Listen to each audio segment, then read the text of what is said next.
24 दिसंबर 2024 बाबा का साकार मुरली। मीठे बच्चे, अपार खुशी व नशे में रहने के लिए देह अभिमान की बीमारी छोड़ प्रेत बुद्धि बनो, अपनी चलन सुधारो।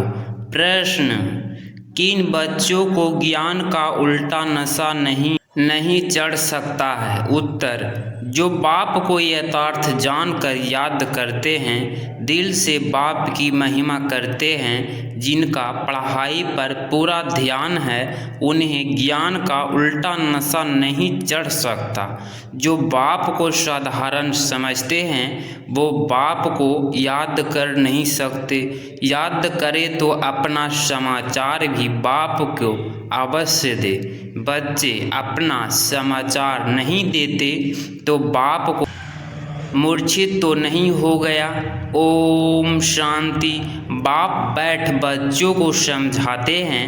बच्चे, जब कोई नया आता है तो उनको पहले हद और बेहद दो बाप का परिचय दो। बेहद का बाबा माना बेहद की आत्माओं का बाप।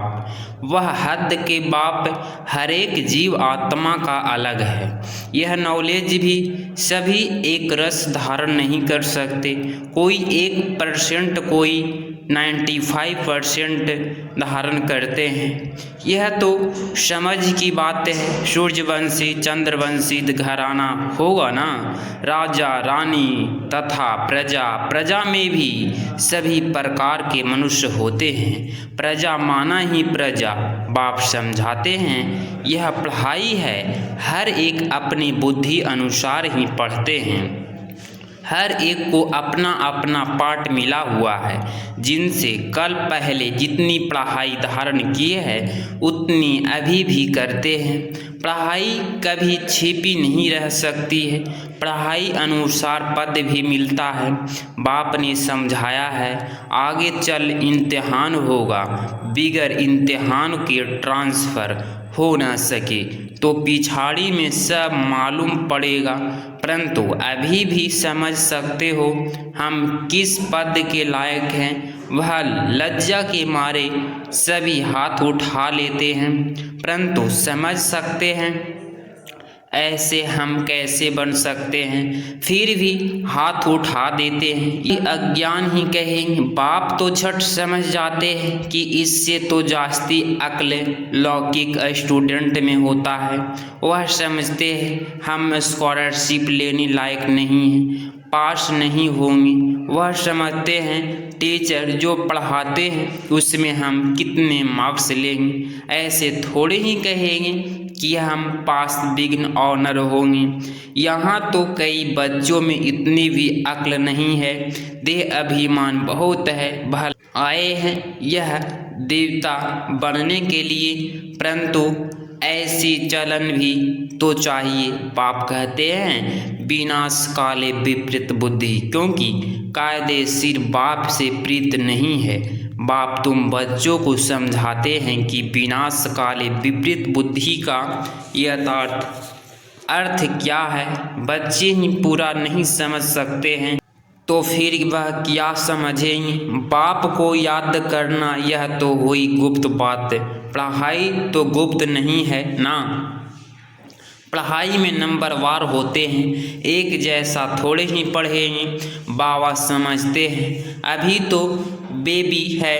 ऐसे बेहद के बाप को 3-3 4-4 मास याद भी नहीं करते हैं। मालूम कैसे पढ़े कि याद करते हैं। बाप को पत्र तक नहीं लिखते कि बाबा मैं कैसे कैसे चल रहा हूँ, क्या क्या सर्विस करता हूँ। बाप को बच्चों की कितनी फिक्र रहती है। कहाँ बच्चा मूर्छित तो हो नहीं हो सकते, नहीं हो गया है बच्चा मर तो नहीं गया।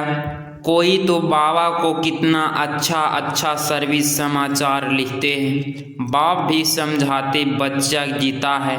सर्विस करने वाले बच्चे कभी छिप नहीं सकते। बाप तो हर बच्चे का दिल लेते हैं कि कौन सा बच्चा कैसा है। देह अभिमान की बीमारी बहुत कड़ी है। बाबा मुरली में समझाते हैं कईयों को तो ज्ञान का उल्टा नशा चढ़ जाता है, अहंकार आ जाता है, फिर याद भी नहीं करते, पत्र भी नहीं लिखते, तो बाप भी याद कैसे करेंगे। याद से याद मिलती है। अभी तुम बच्चे बाप को यथार्थ जानकर याद करते हो, दिल से महिमा करते हो। कई बच्चे बाप को साधारण समझते हैं, इसीलिए याद नहीं करते। बाबा कोई भव का आदि थोड़े ही दिखाएगा। भगवानु बाच्य, मैं तुम्हें विश्व की राजाई देने के लिए राजयोग सिखलाता हूँ। तुम ऐसे थोड़े ही समझते हो कि हम विश्व की बादशाही लेने के लिए बेहद की बाप से पढ़ते हैं।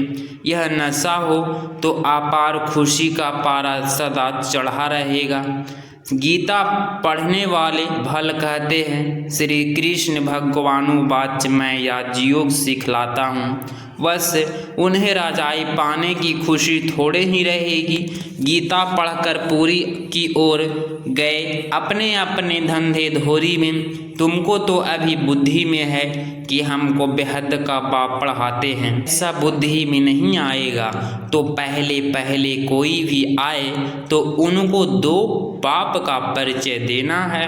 बोलो, भारत स्वर्ग था, अभी नरक है। यह कलयुग है, इसे स्वर्ग थोड़े ही कहेंगे। ऐसे तो नहीं कहेंगे कि सतयुग में भी कलयुगी में भी है। किसको दुख मिला है तो कहेंगे नरक में है, किसको सुख है तो कहेंगे स्वर्ग में है। ऐसे बहुत कहते हैं दुखी मनुष्य नरक में है, तो बहुत सुख में बैठे हैं, महल माड़ियाँ मोटरे आदि हैं, समझते हैं हम तो स्वर्ग में हैं। गोल्डन एज आयरन एज एक बात ही है। तो पहले पहले दो बाप की बात बुद्धि में बिठानी है। बाप ही खुद अपनी पहचान देते हैं, वह सर्वव्यापी कैसे हो सकता है। क्या लौकिक बाप को सर्वव्यापी कहेंगे। अभी तुम चित्र में दिखाते हो आत्मा और परमात्मा का रूप तो एक ही है, उसमें फर्क नहीं। आत्मा और परमात्मा कोई छोटा बड़ा नहीं, अभी आत्माएं हैं, वह भी आत्मा है, वह सदा परम धाम में रहते हैं, इसीलिए उन्हें परम आत्मा कहा जाता है।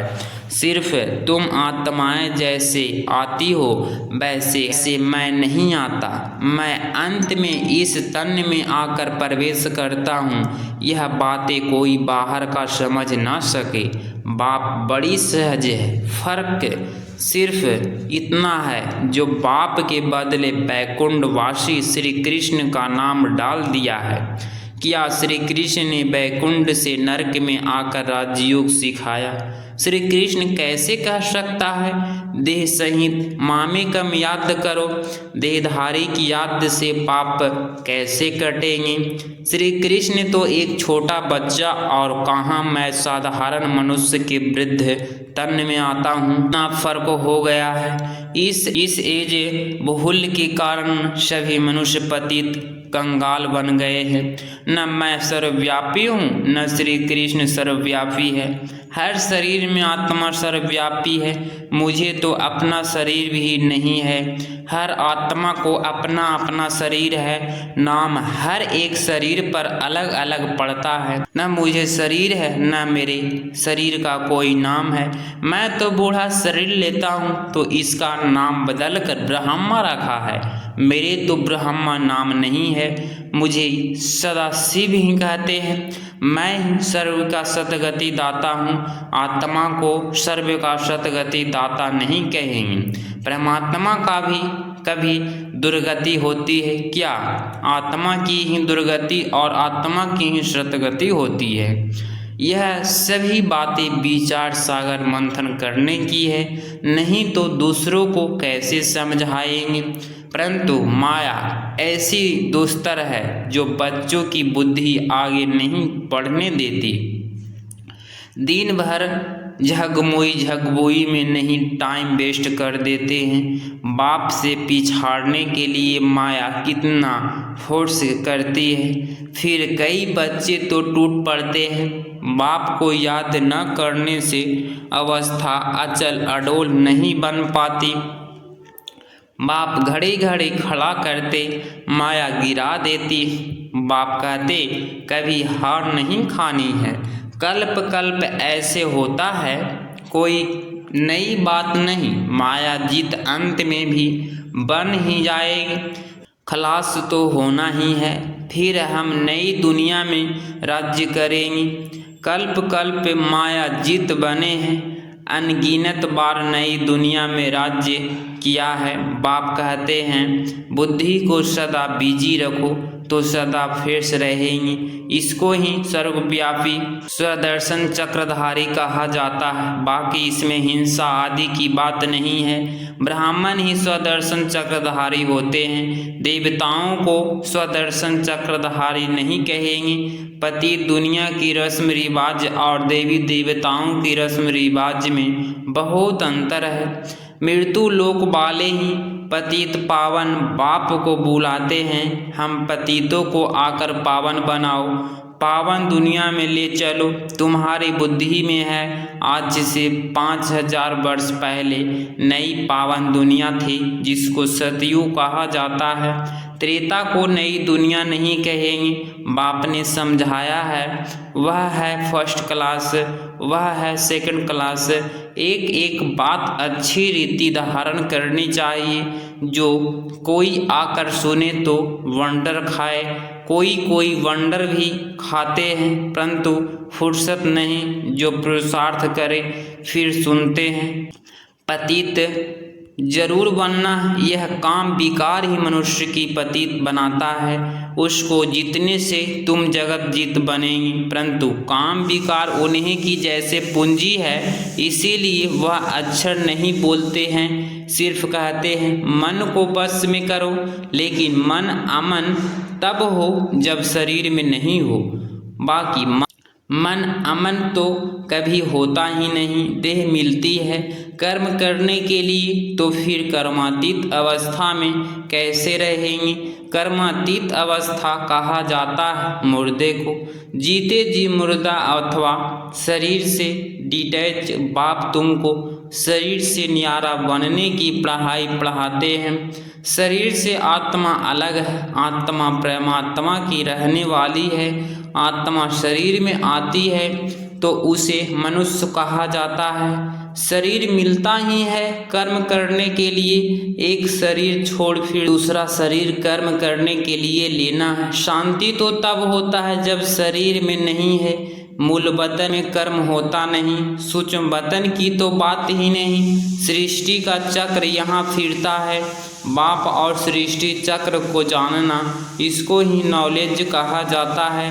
सूक्ष्म वतन में न सफ़ेद पोषधारी, न सजे सजाए, न नाग बजाए पहनाने वाले शंकर आदि की होते हैं। बाकी ब्रह्मा और विष्णु का राज्य बाप समझाते रहते हैं। ब्रह्मा यहाँ है, विष्णु के 2 रूप भी यहाँ है। वह सिर्फ साक्षात्कार का पार्ट ड्रामा में है, जो दिव्य दृष्टि को देखा जाता है। क्रिमिनल आंखें से पवित्र चीज दिखाई ना पड़े। अच्छा, मीठे मीठे सिकिलधे बच्चों प्रति माता पिता बाप दादा का याद प्यार और गुड मॉर्निंग। रूहानी बाप की रूहानी बच्चों को नमस्ते नमस्ते।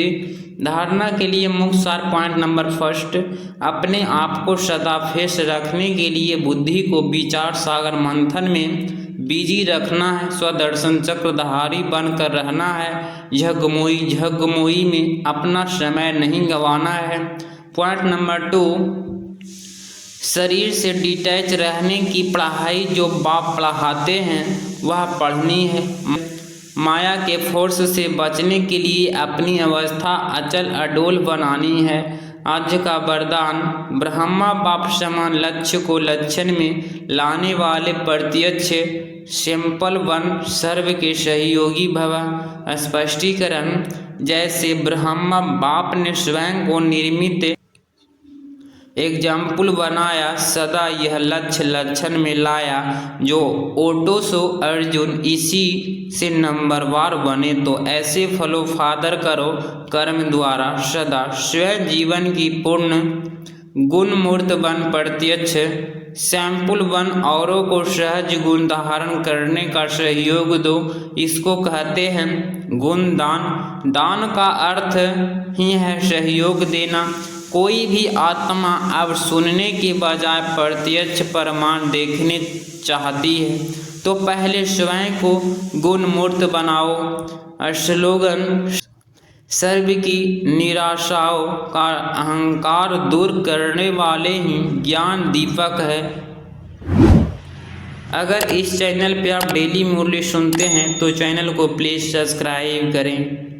ओम शांति, ओम शांति, ओम शांति।